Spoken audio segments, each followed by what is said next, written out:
प्यारे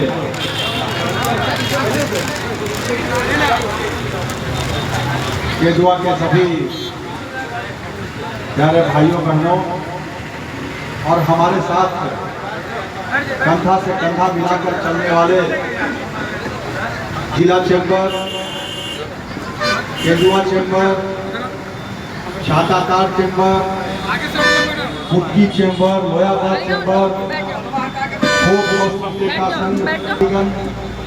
युवा प्रयास और हमारे पार्टी के सभी कार्यकर्ता साथियों,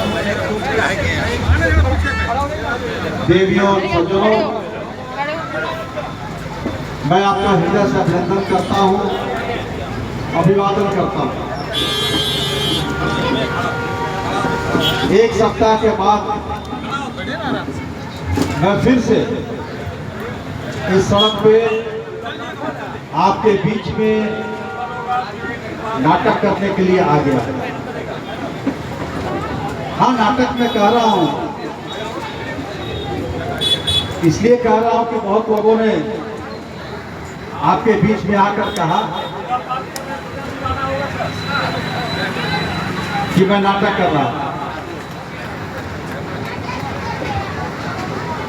अगर जनता के लिए, लोगों के लिए, अपने भाई बहन माता साथी जिनके आशीर्वाद से मैं यहां खड़ा हूं, जिनके सहयोग से मैं लोकप्रिय कहलाता हूं, माननीय कहलाता हूं, अगर उनके लिए सड़क में, धूप में, गर्मी में, लू में, गैस में, अग्नि में, जहां लोग जाना पसंद नहीं करते, हिम्मत नहीं करते, वहां जाकर 3-3 दिन बैठना अगर नाटक है तो मैं जिंदगी भर ऐसा नाटक करने को तैयार हूं। तैयार हूं मैं, और आज फिर आपके बीच में आ गया हूं। साथियों, 5 मिनट भी तो ऐसा नाटक आप भी कर लेते भाइयों।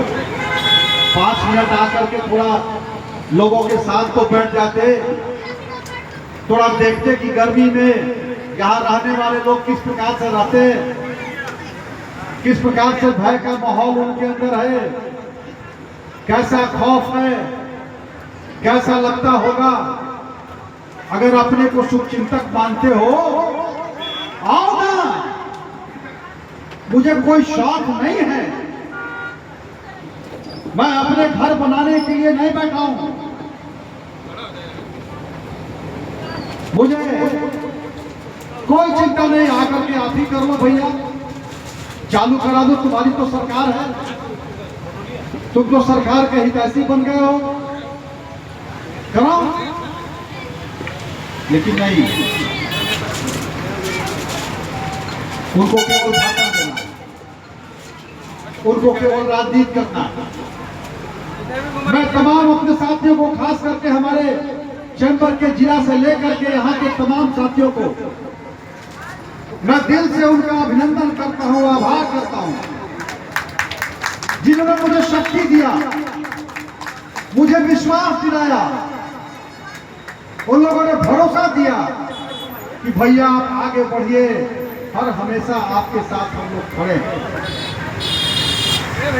उन लोगों ने कहा कि आप आंदोलन किसी भी हद तक चलिए, हम लोग आपके साथ हैं, हम लोग अपना प्रतिष्ठान बंद कर देंगे। मैंने कहा कि नहीं, आपको भी प्रतिष्ठान बंद नहीं करना है, आपकी रोजी रोटी है, आपकी चिंता के लिए, संघर्ष करने के लिए आपका भाई है, और हजारों लोग के हजारों हाथ मेरे साथ खड़े हैं। मैं हमेशा आपके साथ खड़ा हूं। और इसके साथियों, मैं फिर आपके बीच में आया। अभी एक हमारे पत्रकार भी पूछ रहे थे, धरना लिखें कि अनशन लिखें। मैंने कहा कि लिखिए 24 घंटे का अनशन। तो बोले अनशन मतलब भूख हड़ताल। मैंने कहा इतना कमजोर आपका यह भाई नहीं है, अगर यहाँ के लोग के लिए अगर प्रशासन चाहेगा कि राज सिन्हा आमरण अनशन पर बैठे तो राज सिन्हा वो भी करने को तैयार होगा। आपको समय आने दीजिए। और जिस प्रकार से यहाँ के प्रशासन, यहाँ के अधिकारी जनता त्रस्त और अधिकारी मस्त है। बीसीसीएल को सिर्फ अपने कोयला निकालने से मतलब है। जिला प्रशासन को क्यों नहीं चिंता होती? या तो सड़क उनकी है, राज्य सरकार के पैसे खर्च हुए सड़क पे, राज्य सरकार की पैसे की तो चिंता करो। लेकिन नहीं, आप देख रहे हैं कई जिलों के अंदर हजारों करोड़ रुपए के घोटाले ट्रेजरी में हो रहे हैं। कौन कर रहा? कौन कर रहा है यह ट्रेजरी घोटाला? क्यों नहीं? साल भर में जब ट्रेजरी का इंस्पेक्शन होना चाहिए तो वर्षों वर्षों पर क्यों नहीं होता? कौन जिम्मेवार है इसके लिए? तो ऐसे अधिकारियों से उम्मीद भी नहीं की जा सकती। क्या सोच रहे हैं विधायक की है, सरकार इनकी नहीं है, क्या करेंगे? टाइम टाइम चिल्लाएंगे, आंदोलन करेंगे, हमें कुछ नहीं होगा। लेकिन ऐसे अधिकारी भूल जाते हैं, भूल जाते हैं। और अभी तो थोड़ा बगल के राज्य से सीख ले ले। जिस प्रकार इसी प्रकार से मस्त थे वहां के अधिकारी, वहां के नेता, वहां के राजनेता मस्त थे। दीदी की छत्र छाया में लगता था कि भारतीय जनता पार्टी समाप्त हो गई, नहीं आएगी कभी। लेकिन आज आप देख रहे होंगे कैसे अधिकारी अपने अपने कार्यालय में कूद रहे हैं, कमल फूल लेके कूद रहे हैं और जय श्री राम का नारा भी लगा रहे हैं। समय परिवर्तनशील नहीं है। और जब बंगाल की खाड़ी में तूफान आता है, बंगाल की खाड़ी में डिप्रेशन होता है, बंगाल की खाड़ी में किसी भी प्रकार का हलचल होता है, तो सबसे पहला असर कहाँ होता है? झारखंड में होता है। तो जो लोग मस्त हैं, मद में चूर हैं, जो लोग मदान बन गए हैं, आज मैं उनको आपके माध्यम से, हमारे तमाम पत्रकार साथी हैं, इन लोगों के माध्यम से मैं संदेश देना चाहता हूं। आप अपना मस्त रहिए, मस्ती में चूर रहिए, मदान बन जाइए, लेकिन भले राज सिन्हा का चिंता मत कीजिए, विधायक का चिंता मत कीजिए, कम से कम जनता की चिंता तो कीजिए। धनबाद की जनता का ये लो लाइफ लाइन है सड़क, यह राजमार्ग, ये जिसको NH 32 यह झारखंड सरकार ने बनवाया है। भले अलबत्ता यह सड़क रघुवर दास जी के मुख्यमंत्रित्व काल में जब एनडीए की सरकार थी तब बना था, लेकिन ये सड़क तो सरकार का है, यह सरकारी प्रॉपर्टी है, इसको इस प्रकार से बर्बाद मत होने दीजिए। कौन सा खतरा भाई? आप बार बार बोल रहे खतरा, बीसीसीएल बोलता है खतरा, और बीसीसीएल के सुर में सुर मिलाते हुए जिला प्रशासन भी खतरा। अरे आपका माडा ने तो आंख खोल दिया। अभी जो भूदसान क्षेत्र है वहां से 50 फीट भी दूर नहीं है, मुझे लगता है 25-30 फीट दूर पे माडा ने खुदाई किया है, 15-17 फीट। बीसीसीएल के पास बड़े बड़े संसाधन है, बड़ी बड़ी मशीनरी है, पूरी सेफ्टी की टीम है। माडा के पास तो कुछ भी नहीं है। वही क्या बोलते हैं उसको, बेलचा और खोदने वाला फावड़ा, कुदाल, मजदूर और बहुत से बहुत तो जेसीबी से खुदाई करते होंगे। कोई सुरक्षा का मानक भी नहीं था खुदाई के समय में।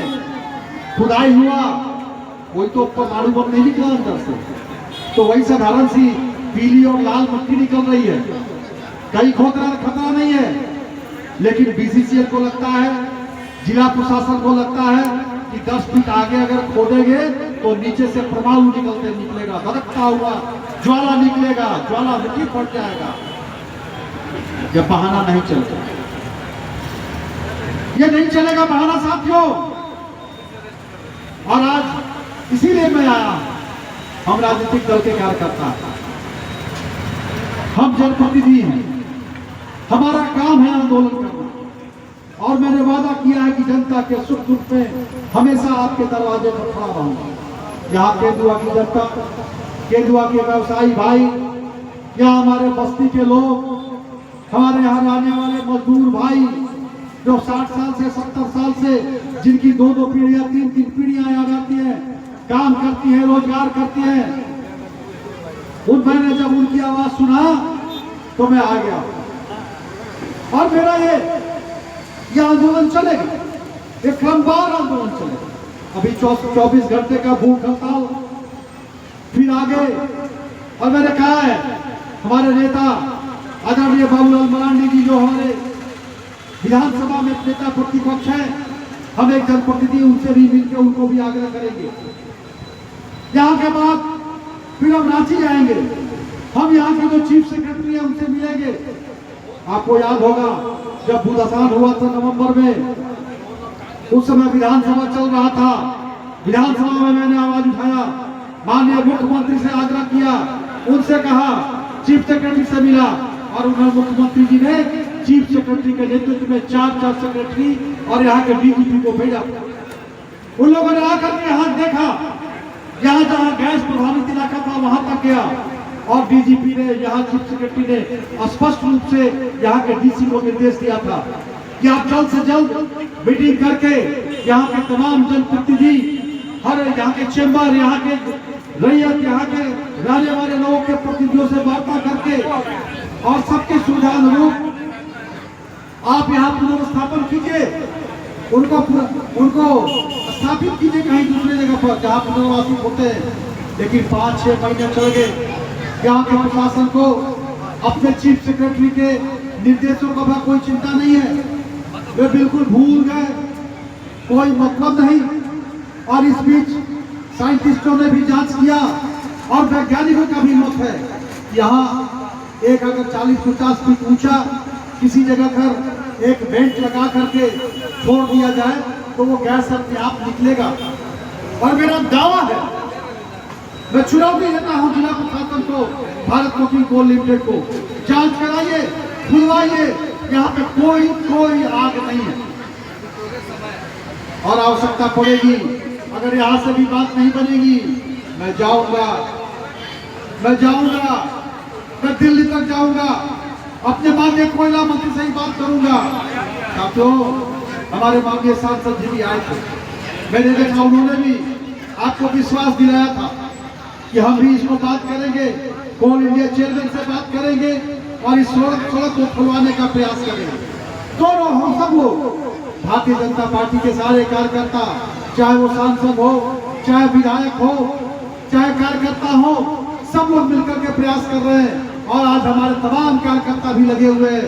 निश्चित रूप से मैं आपको विश्वास दिलाता हूँ, इस सड़क को चालू करना होगा या नहीं तो साबित करना होगा कि इस सड़क को खुदाई में, इस सड़क को बनाने में बहुत बड़ा खतरा है। यहाँ के लोगों को ब्लास्टिंग हो जाएगा, तबाह हो जाएगा। अगर यह साबित कर देगा प्रशासन और बीसीसीएल तो ठीक है, हम लोग का आंदोलन समाप्त होगा। लेकिन अगर यह साबित नहीं कर रहा तो इन लोगों को रोड बनाना होगा। मैं आपको यह भरोसा दिलवाता हूँ कि जब तक यह कार्य नहीं होगा, यह आपका भाई हमेशा आंदोलनरत रहेगा और इसी प्रकार से क्रमबद्ध तरीके से हमारा आंदोलन चलता रहेगा। या तो बीसीसीएल सिद्ध करे कि यहाँ पर खुदाई करने में खतरा है, नहीं तो यह धनबाद जो माइनिंग इलाका है, और आपने देखा लगातार धनबाद के कई एक इलाकों में भूधसान होते रहता है, लेकिन बीसीसीएल पीला मट्टी, पानी, बालू भर करके उसको चलने योग्य बनाते रहता है और चलते रहते हैं। आगे हमारे यहाँ पूर्वी डी रोड में ही आप लोगों ने देखा था, पूरा बाथरूम शौचालय धंस गया, लेकिन वहाँ रोड चल रहा है। छरिया में अक्सर घटना होते रहती है, बस्ता कोला में घटना होता है, यहाँ अंकुशा के पास होते रहता है, लेकिन धंसता है, बीसीसीएल बनाता है, चलते रहता है। जहाँ उनके सोर्स, उनकी आमदनी प्रभावित होगी, वहाँ चिंतित हो जाते हैं, वहाँ जिला प्रशासन भी चिंतित हो जाता है। तो यह मिली भगत नहीं चलेगा, यह जिला प्रशासन और भारत कोकिंग कोल लिमिटेड के पदाधिकारियों की मिली भगत नहीं चलेगी साथियों। और इसलिए मैं आपके बीच में आज आया हूँ। आज से लेकर के कल तक मैं आपके बीच में हूँ और पत्रकार मीडिया मित्रों को भी बना दिया हूँ मैंने कि भैया मेरे साथ साथ आप बैठिएगा, आपके भोजन की व्यवस्था में कर दूंगा, लेकिन देखते रहिएगा राज सिन्हा कुछ खाता खाते नहीं खाता कि नहीं खाता, देखते रहिए। खाने वाले लोग खाते हैं, राज सिन्हा को अभी जो कहता है वो करता है। लेकिन साथियों मैं आप सबका हृदय से अभिनंदन करता हूँ, आप सबका हृदय से अभिवादन करता हूँ। और इस धूप में केंदुआ से चल करके पैदल मेरे साथियों ने मेरे अंदर ऊर्जा भरने के लिए खुद जो लोग अपने दुकान में बैठ के दुकानदारी करते, आप देख रहे हैं कि आप मेरे साथ बैठे हैं। यहाँ जो बहनें हमारी जिनको घर में होना चाहिए, जो अपने काम काज देखना चाहिए, वो भी इस धूप में मेरे साथ यहाँ बैठी हैं। हम सबके तमाम साथियों का, तमाम पत्रकार मीडिया साथियों का अभिनंदन करता हूँ, हार्दिक अभिवादन करता हूँ कि आपने आज इस दोपहरी में मेरे मनोबल को बढ़ाने का काम किया और मेरे साथ साथ आप लोगों ने भी यहाँ बैठ करके इस अवसर को सफल करने का काम किया है। मैं आप सबका दिल से आभारी हूँ, आपका अभिनंदन करता हूँ। और इसी के साथ मैं अपनी अभी फिलहाल बातों को समाप्त करूँगा।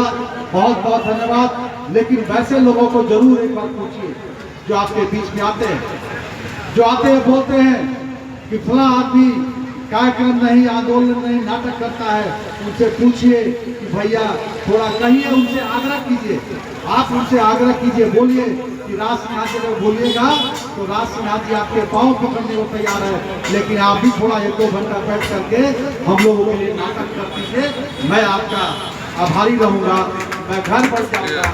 आप आगे आइए, आप नेतृत्व कीजिए, लेकिन इस प्रकार से लोगों के मनोबल को तोड़ने का काम न कीजिए। जो यहाँ के लोगों के साथ खड़ा है, यह राज सिन्हा की बेइज्जती नहीं है। मैंने कहा ये इतने लोग जो राज सिन्हा को भरोसा करते हैं, उनकी भरोसा का बेइज्जती कर रहे हैं। जो धनबाद का 1.5 लाख लोगों ने चुन के राज सिन्हा को वोट देकर के विधायक बनाया है, उनके विश्वास को, उनके सोच को आप नौटंकी करार दे रहे हैं। ऐसे लोगों को उनकी जगह भी बताना होगा आपको, यह भी आप ध्यान में रखिएगा साथियों। बहुत बहुत धन्यवाद। भारत माता की जय, जय झारखंड।